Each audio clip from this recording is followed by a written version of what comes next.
বাঙালির একটা সবচেয়ে বড় বদনাম, বাঙালি ব্যবসা করতে পারে না। আজ এমন একজন বাঙালির সাথে আপনাদের পরিচয় করাবো। ভদ্রলোক গ্রামে গ্রামে সাইকেলে করে দুধ সংগ্রহ করতেন, কিন্তু এখন তিনি 500 কোটি টাকার একটি কোম্পানির মালিক। সাধারণ জীবন থেকে ব্যবসায়িক সাম্রাজ্য গড়ে তোলার গল্পগুলি আপনাকে অনুপ্রাণিত করবে। যার নাম শ্রী নারায়ণ মজুমদার, যিনি একজন দুগ্ধ প্রযুক্তিবিদ এবং রেড কাউ ডেয়ারির প্রতিষ্ঠাতা। যে কোম্পানির দুধ, দই, পনির আমার আপনার বাড়িতে প্রতিদিন সকালে প্রবেশ করে। এছাড়াও এই কোম্পানি তৈরি করে লস্যি, আইসক্রিম, রসগোল্লা, গোলাপ জামুন, রুটি, পাস্তা, সিমুই, সস, ভিনিগার এবং আচার। শ্রী নারায়ণ মজুমদার পশ্চিমবঙ্গের নদিয়া জেলার বাসিন্দা।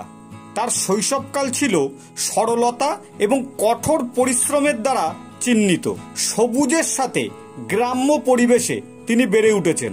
1979 সালে মিস্টার মজুমদার কোয়ালিটি আইসক্রিমের একজন ডেয়ারি কেমিস্ট হিসেবে কাজ শুরু করেন।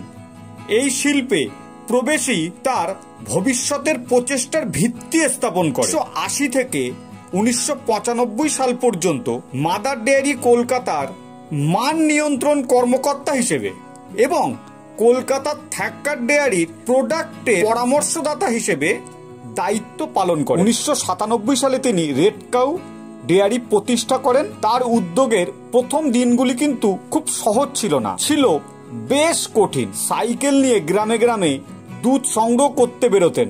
রাস্তা খারাপ থাকার জন্য দুধ নষ্ট হবে, তাই কয়েক কিলোমিটার তাকে পায়ে হাঁটতে হতো। বর্তমানে রেড কাউ ডেয়ারির বার্ষিক টার্নওভার 500 কোটি টাকা। রেড কাউ এর ফ্যাক্টরি আছে হাওড়াতে, কারখানা আছে বর্ধমানে আর হুগলিতে। 12টা জেলায় কাজ হচ্ছে। 3 লক্ষ দুগ্ধ খামারি, 5 লক্ষ প্লাস লিটার দুধ উৎপাদন প্রতিদিন হচ্ছে। 3টি প্রক্রিয়াকরণ ইউনিট আছে, 300 পরিবেশক আছে, 1000-এর বেশি কর্মচারী আছে এই কোম্পানিতে। বর্তমানে ছেলে নন্দন মজুমদার ব্যবসায় যোগ দিয়েছেন এবং ব্যবসাকে আরো বৃদ্ধি করেছেন। বাঙালি ব্যবসা পারে না বা বাঙালির দ্বারা ব্যবসা হয় না, সেটা কিন্তু ভুল প্রমাণ করেছেন মিস্টার মজুমদার। রেড কাউ কিন্তু বাঙালির ঘরে ঘরে পৌঁছে গেছে এবং বড় বড় কোম্পানিগুলোকে কিন্তু চ্যালেঞ্জ করছে। ভিডিওটা যদি ভালো লাগে অবশ্যই লাইক করবেন।